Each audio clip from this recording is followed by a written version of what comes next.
सीधी बात है। अब कुरान का जो मुनकर है उसे हम मुसलमान कैसे तस्लीम कर लें।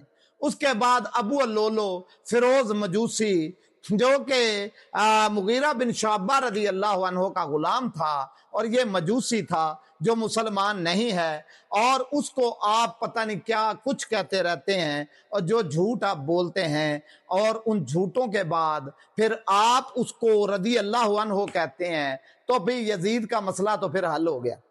यजीद मरा है, मुसलमान मरा है, मजूसी नहीं मरा। और जो खुद को खुदकुशी करके मारे उसको रदी अल्लाह अन्हो कहना, और फिर वो आग की पूजा करता था, वो मुसलमान भी नहीं मरा था।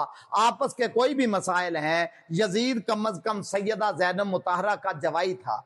सैयदा ज़ैनब मुताहरा की बेटी यजीद की बीवी थी, और उम्मे मोहम्मद के नाम से या उम्मे कलसूम के नाम से उसके दो नाम जो हैं वो हजरत अब्दुल्ला बिन जाफर तैयार बिन अबी तालिब जो जिनका निकाह हजरत अली के बड़े भाई का, वो सैयदा ज़ैनब मुताहरा बड़े भाई के बेटे का, उनका नाम अब्दुल्ला था, उनसे निकाह हो गया सैयदा ज़ैनब मुताहरा सलामुल्लाह अलैहा का।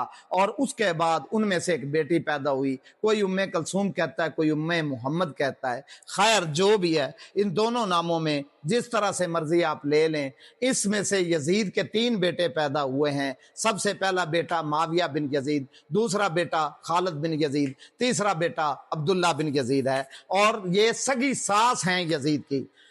मैंने सारी तवारीख का मुताला किया, मुझे कहीं नहीं मिला कि यजीद कहीं काफर था या कुफर करता था, 5 वक्त की नमाज पढ़ता था, कुरान पाबंदी से पढ़ता था। इसीलिए अहले बैत अलैहिस्सलाम के अफराद ने यजीद की बायत भी ली, यहाँ तक कि हुसैन के अपने बेटे अली बिन हुसैन, ज़ैकुन्नियत ज़ैनुल आबिदीन, लक़ब इमाम सज्जाद कह के पुकारा जाता है, आपने खुद अमीरुल मोमिनीन कह कर बैत लिया यजीद की। और उसके बाद उनकी जो रिश्तेदारी थी उसमें जो ज़ाहिर है ये ससुर लगते थे, अब्दुल्ला बिन जाफर तैयार ये खुद ससुर थे, और ससुर थे इनके अपना यजीद के, इसलिए उन्होंने यजीद की बायत ली। जब सारे मदीना के सहाबियों ने बैत तोड़ी तब भी उसने यजीद की बायत नहीं तोड़ी, और जब उसने मदीने पर हमला किया उसने पूरी अहले बैत को अमान दिया।